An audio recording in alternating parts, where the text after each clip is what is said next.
महाभारत की कहानी। जैसा युद्ध महाभारत में हुआ था, वैसा युद्ध आज तक कहीं भी नहीं हुआ है। कहा जाता है कि महाभारत देश का सबसे ऐतिहासिक और दार्शनिक ग्रंथ है। क्या आपने कभी सोचा है कि इस ग्रंथ की रचना कैसे हुई होगी?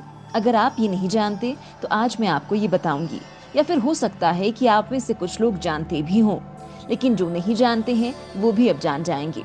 लेकिन उससे पहले आपको बता दूं कि महाभारत विश्व का सबसे लंबा साहित्यिक ग्रंथ है, साथ ही हिंदू धर्म के अहम ग्रंथों में से भी एक है। इस ग्रंथ को हिंदू धर्म में पंचम वेद माना जाता है। इस ग्रंथ को हर घर में पढ़ा जाता है और महर्षि वेदव्यास ने समस्त विवरणों के साथ इस ग्रंथ की रचना की थी। हिंदू धर्म में ये मान्यता है कि महाभारत में लिखित घटनाएं सत्य और प्रमाणित हैं।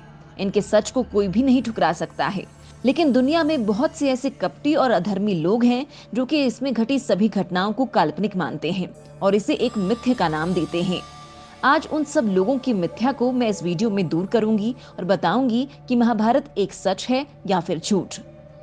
मैं जानती हूँ कि इस तरह की उलझन अक्सर लोगों के बीच में रहती है, लेकिन आज मैं आपके सामने कुछ पुरातात्विक और वैज्ञानिक सबूतों के आधार पर ये साबित कर दूंगी कि महाभारत एक सत्य घटना है और इसमें हुआ हर एक वाकया सच है, एक हकीकत है। चलिए फिर जान लेते हैं महाभारत से जुड़े सबूतों को। चलिए दोस्तों, बिना किसी देरी के अब इस वीडियो को शुरू करते हैं। ये जो पृथ्वी है, ये अपने गर्भ में बहुत से रहस्य छिपाए बैठी है, जिनके बारे में आज तक कोई नहीं जान सका है। और इस रहस्यों से भरी दुनिया में भारत के इतिहास में कुरुक्षेत्र के लाल मिट्टी के बारे में कौन नहीं जानता है।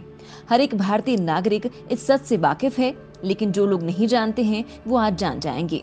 दोस्तों, महाभारत का युद्ध कुरुक्षेत्र में हुआ था और आज भी ये देश के राज्य हरियाणा में स्थित है। कहा जाता है उस समय हुई खूनी लड़ाई के कारण ही यहाँ की धरती का रंग लाल पड़ गया था। युद्ध में वीर गति को प्राप्त हुए उन वीरों का खून आज भी यहाँ की मिट्टी में लाल रंग के रूप में दिखाई देता है और पुरातात्विक विशेषज्ञों ने भी इस बात को माना है कि महाभारत की घटना सच में घटी थी। यहाँ तक कि वहाँ पर लोहे से बने तीर और भालों को भी गड़ा पाया गया है, जिनकी जांच करने पर पता चला कि वो लगभग 2800 ईसा पूर्व के हैं, जिनसे ये बात साफ होती है कि ये लगभग महाभारत के काल के ही बने हुए हैं। अर्जुन के चक्रव्यूह के प्रमाण। दोस्तों, आपने अर्जुन के चक्रव्यूह के बारे में तो महाभारत में सुना ही होगा, लेकिन मैं यकीन से कह सकती हूँ कि आपको इसके किसी प्रमाण या सबूत के बारे में नहीं पता होगा। लेकिन हो सकता है कुछ लोग जानते भी हों। लेकिन दोस्तों, क्या आप जानते हैं कि इसकी शक्तियों का एक जिंदा सबूत आज भी पृथ्वी पर मौजूद है? जी हाँ, ये बात सच है दोस्तों। मैं जानती हूँ कि आपको ये सुनकर थोड़ी सी हैरानी हुई होगी, लेकिन कोई बात नहीं, मैं आपको बता देती हूँ कि आखिर इसके जिंदा सबूत कहाँ मिले हैं, जो कि आज के समय में हिमाचल प्रदेश के हमीरपुर जिले के 16 सिंगी धार के नीचे बसा राजनौड़ गांव एक ऐतिहासिक स्थल के नाम से मशहूर है। कहा जाता है कि जब सभी पांडव अज्ञातवास के दौरान यहाँ रुके थे, तब इसी जगह पर अर्जुन ने चक्रव्यूह का ज्ञान प्राप्त किया था और अपने उस ज्ञान को उसने एक पत्थर पर उकेरा था, जो कि आज भी वहां पर मौजूद है। अगर इस जगह पर आप जाते हैं तो अगर आप ध्यान से देखेंगे तो आपको उन पत्थरों में अर्जुन द्वारा उकेरे ज्ञान का पता चल पाएगा। उसमें चक्रव्यूह में अंदर जाने का रास्ता तो है, लेकिन बाहर आने का रास्ता पता नहीं चलता। दोस्तों, ये चक्रव्यूह एक खंडरनुमा महल के पास मौजूद है, जिसे पिपलू किले के नाम से जाना जाता है। ये किला एक पहाड़ी पर स्थित है, जहां तक आप ट्रैक करके पहुंच सकते हैं। बता दें कि यहाँ के स्थानीय लोग बताते हैं कि एक खंडरनुमा मंदिर की जगह लोगों ने लक्ष्मी नारायण मंदिर का निर्माण किया है। इस मंदिर को आज वनखंडेश्वर महादेव मंदिर के नाम से जाना जाता है।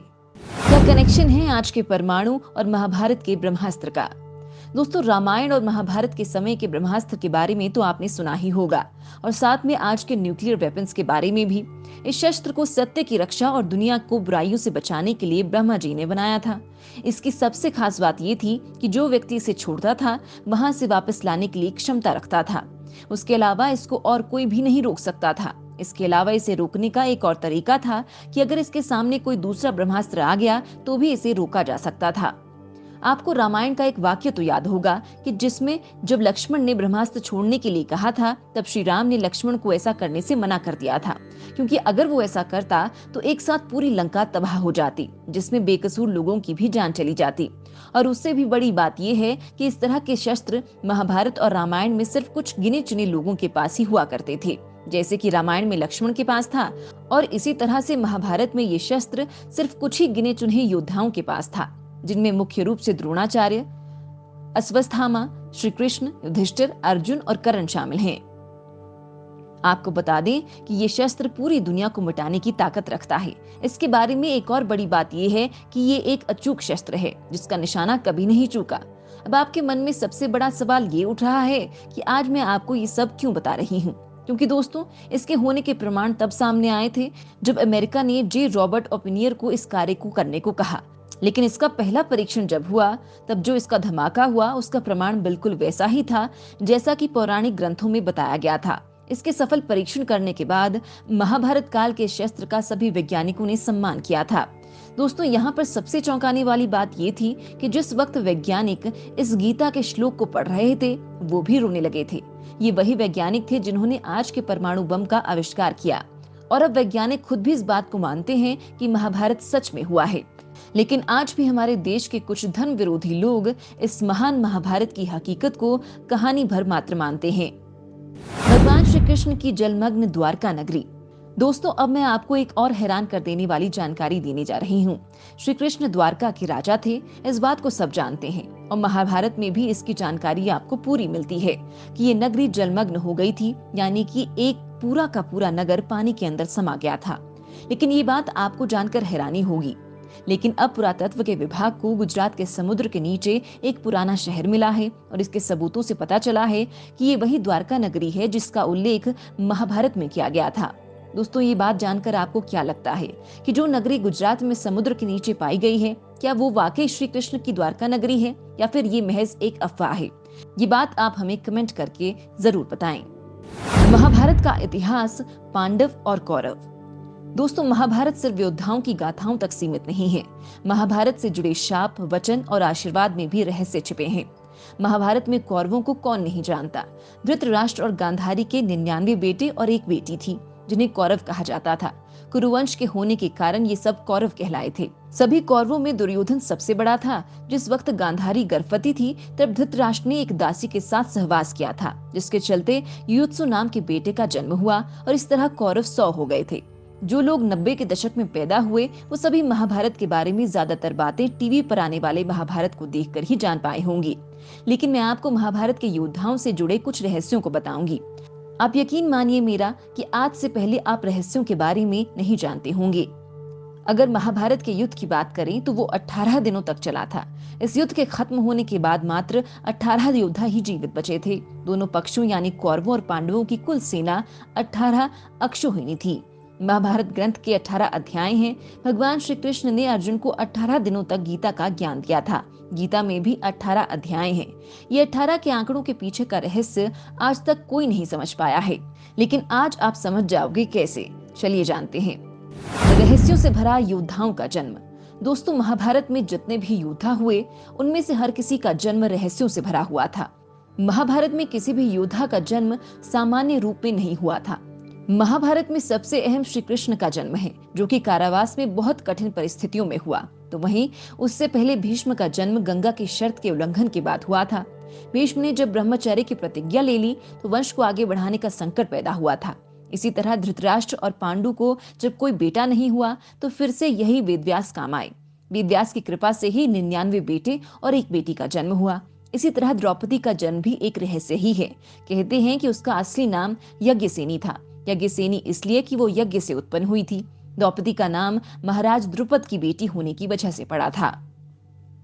कैसे जीवित हुए सभी योद्धा एक रात के लिए। महाभारत युद्ध में मारे गए सभी शूरवीर जैसे कि भीष्म, द्रोणाचार्य, दुर्योधन, अभिमन्यु, द्रौपदी के पुत्र कर्ण, शिखंडी सभी एक रात के लिए पुनर्जीवित हुए थे। ये घटना महाभारत युद्ध खत्म होने के 15 साल बाद हुई थी। ये तब हुआ था जब धृतराष्ट्र, कुंती, विदुर, गांधारी और संजय जंगल में रहते थे। वहां विदुर के प्राण त्यागने के बाद धृतराष्ट्र के आश्रम में महर्षि वेदव्यास आए थे। महर्षि वेदव्यास ने धृतराष्ट्र, गांधारी और कुंती से कहा था कि आज तुम्हारी जो इच्छा हो वो मांग लो। तब धृतराष्ट्र और गांधारी ने युद्ध में मारे गए अपने बेटों और कर्ण को देखने की इच्छा जाहिर की थी। द्रौपदी ने कहा कि वे भी अपने परिजनों को देखना चाहती है। इसके बाद वेदव्यास के कहने पर सभी गंगा तट पर जमा हो गए थे।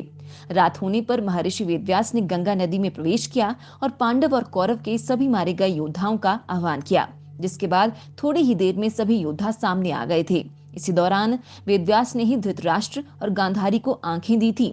अपने बेटों को देखने के बाद ये सभी पूरी रात गंगा किनारे ही मौजूद रहे थे। युद्ध के बाद बचे 18 योद्धाओं के साथ क्या हुआ था?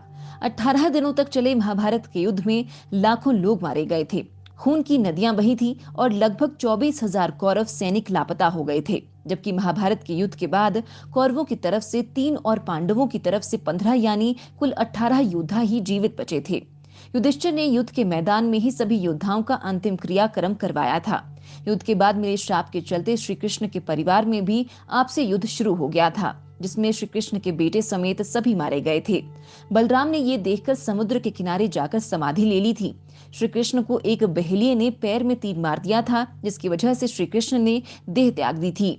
वहीं धृतराष्ट्र और गांधारी ने पांडवों के साथ रहते रहते 15 साल गुजार दिए थे, लेकिन एक दिन वो भी उन्हें छोड़कर जंगल में रहने चले गए थे। उनके साथ गांधारी, कुंती, विदुर और संजय भी जंगल में रहकर तप करने लगे थे।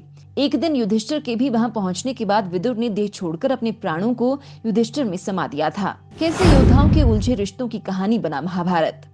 महाभारत में द्रौपदी ही एकमात्र ऐसी महिला थी जिसने 5 पुरुषों को अपना पति बनाया था। महाभारत में भगवान श्री कृष्ण के दोस्त थे अर्जुन, लेकिन अर्जुन ने जब श्री कृष्ण की बहन से विवाह किया तो वे उनके जीजा भी बन गए थे। श्री कृष्ण का अर्जुन से ही नहीं बल्कि दुर्योधन से भी करीबी रिश्ता था। कृष्ण और जामवंती के बेटे साम ने दुर्योधन की बेटी लक्ष्मणा से शादी की थी। इस तरह दुर्योधन और श्री कृष्ण दोनों एक दूसरे के समधी थे। अर्जुन और सुभद्रा के बेटे अभिमन्यु की पत्नी वत्सला बलराम की बेटी थी। अभिमन्यु की एक शादी महाराज विराट की बेटी उत्तरा से भी हुई थी। भगवान श्री कृष्ण की 8 पत्नियों में से एक अवंती के राजा जयसेन की बेटी मित्रविंदा थी।